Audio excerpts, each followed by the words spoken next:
Bé, doncs aquí un ornito, aquí uns amics, i aquí he plegat totes les opcions i tenim aquí 9 atles d'ocells. I aquí tenim 9 atles dels ocells nidificants.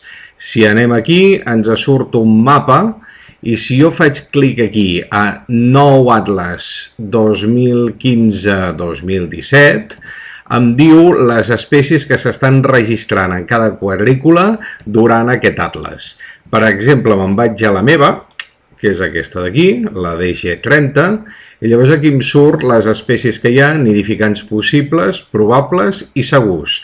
Jo em vaig aquí, per exemple, dic a veure què s'ha vist. Això és el que jo vaig posar i el que he posat, fent la quadrícula de l'Atlas com a quadrícula assignada a mi, però també tot el que hagi anat posant la gent que ha visitat aquesta quadrícula i ho hagi posat a Ornito. Vale? Veig com a nidificant possible, bla, bla, bla, tots aquests, xivita impossible, aquesta és una espècie àrtica que bueno, va passar per aquí en aquesta època i algú li devia posar el codi de nidificant possible. Cap problema, això es liquidarà. I tinc, per exemple, el cucut com a nidificant possible. Jo sé que cucut, com a mínim, està com a nidificant probable, perquè l'hauré sentit cantar regularment, doncs serà qüestió d'aquest any de fixar-m'hi i posar-lo amb un codi d'Atlas de probable, que no sé per què dimonis està aquí. Puc veure nidificant segur, que s'ha trobat per aquí, i dic, ostres, cames llargues, per exemple, que aquest nom va sortir a mi. Qui ha vist cames llargues a la meva quadrícula? Doncs me'n vaig aquí i em diu quines observacions concretes són les que han donat allò. I, per exemple, és una bassa de nova creació que es va fer, doncs aquí van trobar un niu amb 5 ous, per exemple. Doncs això m'està donant tota la informació aquesta de la quadrícula. Una punyeta és que quan mires coses d'aquestes se te'n va i has de tornar a seleccionar la quadrícula, se te'n va al mapa general. Llavors he vist això, però per exemple, suposem que jo vulgui comparar amb atles anteriors doncs, què estic veient i què es va veure, per exemple, a l'any 84. Jo marco aquí, he marcat 1984, i aquí vaig a la meva quadrícula, veig que hi havia 58 espècies i veig que totes estan com a nidificant segur. No sé qui va fer aquesta quadrícula, perquè jo el 84 ja estava fent quadrícules, era jovenet, però no vaig fer aquesta.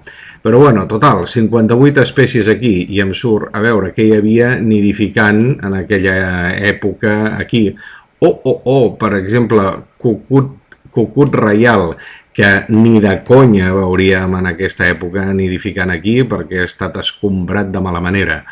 I què hi havia també? Doncs, per exemple, xixella, que ara l'hem de buscar una mica com una agulla en un paller. Però veiem les espècies que hi havia en aquella època.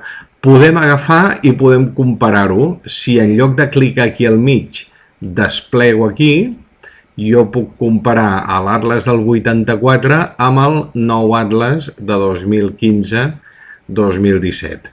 M'apareix aquesta cosa absolutament complicada i que passo d'explicar perquè és un lío, però faig clic a la meva quadrícula un altre cop i llavors aquí tinc la comparació d'un Atlas a un altre. En el del 84 ningú no havia posat res de possible i probable. Per tant, aquí són 20 espècies que no havien sortit aquell any. I si vaig, per exemple, a aquestes aquí de nidificant segur, veiem aquí espècies que el 84 estaven com a nidificant segur, ara encara no les tenim en aquesta categoria, i tenim aquí les noves que han sortit que en aquella època no hi eren. Per exemple, l'Anna Collverd, que ara, com sabem, està a tot arreu i en aquella època no el teníem. I veiem també aquí coses que em saben tan greu com el cucut reial que ens ha desaparegut del mapa en aquesta zona. Doncs bé, hi ha més opcions que podeu utilitzar, que podeu explorar, però jo crec que aquestes són molt interessants perquè veieu què hi ha a la vostra quadrícula o què hi havia també a la vostra quadrícula, també saber què podeu trobar, el que hagi trobat altra gent a la vostra quadrícula i al mateix temps veient les categories en les que estigui espècies determinades, que tu dius, home, jo sé que aquest ocell hi cria, doncs anar a intentar millorar el codi atles d'aquella espècie que tu veus com a possible, per exemple, que saps que hauria d'estar com a probable o com a segur.